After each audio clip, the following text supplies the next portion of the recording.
बागवानी कहते हैं। नंबर 1 आपका पोमोलॉजी, पोमोलॉजी के अंदर हम फलों का अध्ययन करते हैं। नंबर 2 अगर हम बात करें तो फ्लोरीकल्चर, फ्लोरीकल्चर में हम फूलों का अध्ययन करते हैं। और नंबर 3 ओलेरीकल्चर, ओलेरीकल्चर में हम सब्जियों का अध्ययन करते हैं। इस बात को याद रखिएगा, इंपॉर्टेंट है।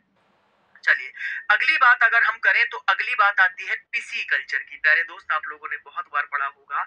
अगर हम पिसीकल्चर की बात करें तो मछलियों के प्रजनन, पालन और उनके स्थानांतरण का अध्ययन किसके अंतर्गत किया जाएगा?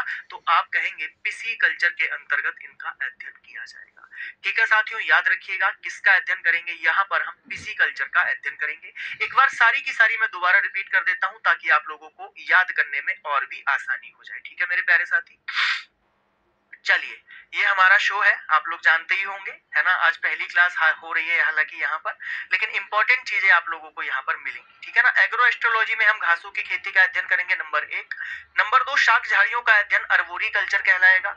नंबर 3 इरेमोलॉजी रेगिस्तान का अध्ययन कहलाएगा। नंबर 4 रेशम कीट का, जो हमारी रेशम कीट की खेती होगी उसका अध्ययन सेरीकल्चर में करेंगे। नंबर 5 आपका शहतूत की खेती का अध्ययन जो कहलाएगा वो मोरिकल्चर कहलाएगा।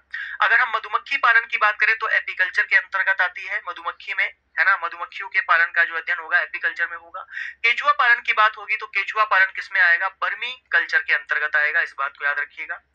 अगर हम लाख के कीटों की बात करते हैं तो किसमें इसका हम पढ़ते हैं, इनकी खेतियों को पढ़ेंगे किसमें? लेक कल्चर में। नेम से ही आप लोग समझ जाएंगे। अगर हम बात करें विटीकल्चर, विटिस वेनिफेरा अंगूर का बॉटनिकल नेम होता है, तो अंगूर की खेती और कटाई का अध्ययन विटीकल्चर में करेंगे। अगली बात अगर हम करें अर्निथोलॉजी, तो आप जानते हैं कि यहाँ पर हम पक्षियों की बात करेंगे, पक्षियों का अध्ययन क्या कहलाएगा? ऑर्निथोलॉजी कहलाएगा।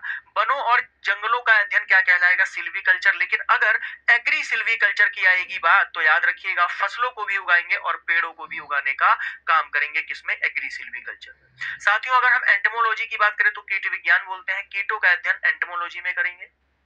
अगर हम हॉर्टिकल्चर की बात करें तो पोमोलॉजी, फ्लोरिकल्चर और ओलेरीकल्चर। पोमोलॉजी में फल का अध्ययन, फ्लोरिकल्चर में फूलों का अध्ययन और ओलेरीकल्चर में सब्जियों का अध्ययन करते हैं, इस बात को भी याद रख लिया। एक आपका और बचा है जिसको हम ऑन्थोलॉजी बोलते हैं, यानी कि क्या बोलेंगे? ओनियोलॉजी बोलेंगे। तो प्यारे साथियों याद रखिएगा, बहुत इंपॉर्टेंट है, वाइन बनाने का अध्ययन। वाइन का मतलब जो शराब होती है उसको बनाने का अध्ययन आपका क्या कहलाएगा? ओनियोलॉजी कहलाएगा। ठीक है, सभी लोगों को बात यहाँ तक समझ में आ गई होगी। उसके बाद में आपका बचता है पिसीकल्चर, और पिसीकल्चर में हम मछली के प्रजनन, पालन और स्थानांतरण का अध्ययन करने का काम करते हैं। तो प्यारे साथियों आज का कॉन्सेप्ट आप लोगों को कैसा लगा? सभी लोग कमेंट्स बॉक्स में जरूर बताइएगा। दूसरी बात, आप लोग किसी भी सब्जेक्ट के अगर ऐसे ही शो चाहते हैं 10-10 मिनट के जिसमें कि आपको महत्वपूर्ण कॉन्सेप्ट सीखने को मिले, तो एक बार सभी लोग कमेंट करके जरूर बता दीजिएगा, है ना। आज का शो आपको कैसा लगा है इस बात की भी चर्चा आप लोग जरूर कर दीजिएगा कमेंट बॉक्स में। चलिए ठीक है साथियों, अगले संडे को हम इसी ऐसे ही कॉन्सेप्ट्स के साथ, जो कि बहुत ज्यादा इंपॉर्टेंट है, आपके साथ मुलाकात करेंगे इंपॉर्टेंट कॉन्सेप्ट के लिए। तब तक के लिए अपना ख्याल रखिए, मिलते हैं नई उम्मीद और नए जोश के साथ। तब तक के लिए नमस्कार, जय हिंद, जय भारत।